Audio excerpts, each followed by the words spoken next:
नहमदुहु व नुसल्ली अला रसूल करीम अम्मा बाद।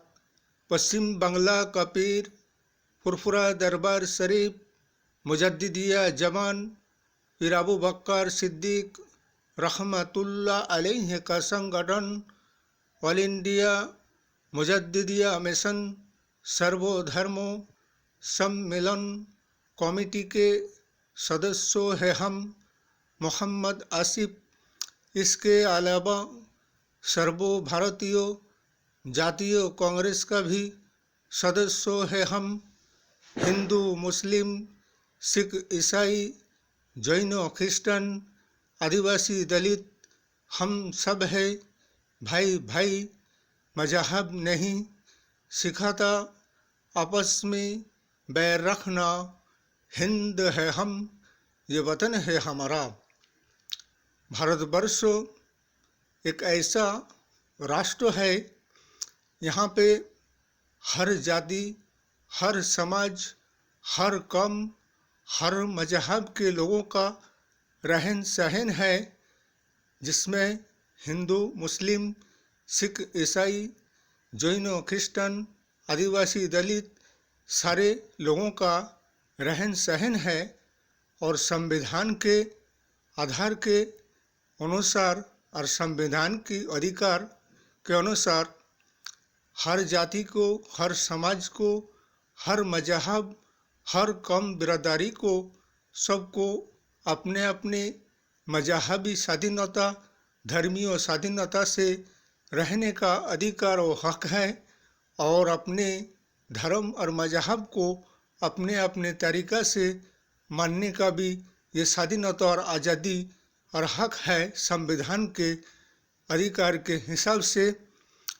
और कुछ ऐसे राजनीतिक संगठन और दल है जैसे कि भारतीय जनता पार्टी और बीजेपी, और इनका कुछ ऐसा समर्थक है, ना तो ये अपने धर्म को ठीक तरह से मानना जानते हैं, ना अपने धर्म का सम्मान करने जानते हैं, ना ये दूसरे के धर्मों का सम्मान करते हैं, ना उसका सम्मान करना जानते हैं। इसीलिए कि आए दिन किसी न किसी बात को लेकर किसी विशेष एक जाति और धर्म और संप्रदाय को टारगेट करके उनके मजहबी स्वाधीनता, मजहबी आज़ादी पर प्रतिबंध, पाबंदी लगाना की कोशिश करना और उनकी धर्मीय स्वाधीनता पर रोक लगाने की कोशिश करना और उन्हें बदनाम करने की कोशिश में लगे रहना, यही तो काम है इनकी समर्थक और संगठनों का और बीजेपी शासक दल का। इसलिए कि राजनीति वो चीज़ है, राजनीति में धर्म और जाति और हिंदू और मुस्लिम और धर्मीय स्थान को लेकर राजनीति क्यों होता है। राजनीति का मतलब यह है देश और दुनिया का हर एक चीज़ को मिलाकर राजनीति है। इसलिए कि राजनीति में धर्म को क्यों लेकर आते हैं ये बीजेपी शासक दल, इसलिए कि राजनीति को धर्म से अलग ही रखा जाए। और जो शख्स धर्मीय स्थल को लेकर, किसी धर्म को लेकर कोई राजनीतिक दल और कुछ ऐसा संगठन है, अगर भड़काऊ लेक्चर, भाषण, वक्तृता देकर देश और समाज और राष्ट्र की एकता को तोड़ने की कोशिश करे और फिर हिंदू मुस्लिम सिख ईसाई जैन क्रिश्चियन आदिवासी दलितों के बीच में एक दीवार खड़ा करने की कोशिश करे, ऐसे लोगों के खिलाफ आईनी कानूनी कार्रवाई होनी चाहिए, चाहे वो राजनीतिक लीडर, वो नेता हो या मंत्री हो या मुख्यमंत्री हो या प्रधानमंत्री हो।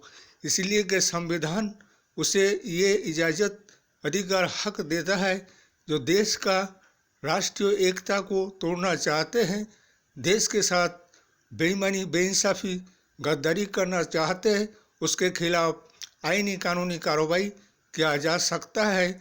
यह हाई कोर्ट और सुप्रीम कोर्ट में भी उनके खिलाफ मामला मुकदमा दर्ज किया जा सकता है। इसीलिए आए दिन जैसे कि इनके हिंदू समाज में जैसे कि महादेव जिसे शिव कहते हैं, तो हम इसे पूछना चाहते हैं कि एक महापुरुष का, जो कि शिवलिंग की जो बात है, एक महापुरुष का लिंग कितना होता है? एक महापुरुष का लिंग तो एक ही होगा ना, चाहे किसी भी महापुरुष का क्यों ना हो या किसी इंसान का भी क्यों ना हो, उसका तो लिंग एक ही होगा। क्या 2, 4, 5,000, 10,000 लिंग तो नहीं हो सकता है? इसीलिए जहाँ भी देखो मस्जिद पे उनका शिव का लिंग नज़र आने लगता है। अरे एक इंसान का लिंग तो एक ही होगा, 2-4 हज़ार तो नहीं होगा। ये बात तो कोई कह नहीं सकता है कि एक आदमी का 2-4 हज़ार लिंग होता है। कोई कह सकता है? हर कोई कहेगा? हर कोई बता सकता है क्या? इसीलिए ऐसे बेकार फजूल की बातें और लोगों के दिलों और दिमाग में फालतू की बातों को डालकर देश और समाज और राष्ट्र को एक सांप्रदायिक के माहौल की तरफ ले जाना और ऐसे संगठनों को ऐसा सबक सिखाना चाहिए, इनके खिलाफ आईनी कानूनी कार्रवाई होना चाहिए। इसलिए हमारे आने वाले 2024 में इंटरनेशनल इंडिया 26 दल संगठन इंडिया गठबंधन को जयी बनाइए। और हमारा यही कहना है हमारे सर्वभारतीय जातीय कांग्रेस हाईकमान सोनिया जी, राहुल जी से, जो कि इंटरनेशनल इंडिया का 543 लोकसभा के सीट में एक ही कैंडिडेट बीजेपी के खिलाफ खड़ा किया जाएगा। चाहे हमारे किसी भी राज्य में इंडिया गठबंधन का जो भी शासन होगा उसके तरफ से और कांग्रेस के तरफ से भी, और पश्चिम बंगाल में भी। इसलिए इस वीडियो को ज़्यादा से ज़्यादा लाइक दीजिएगा, शेयर कीजिएगा, सब्सक्राइब कीजिएगा। जय हिंद, जय भारत, मोहम्मद आसिफ।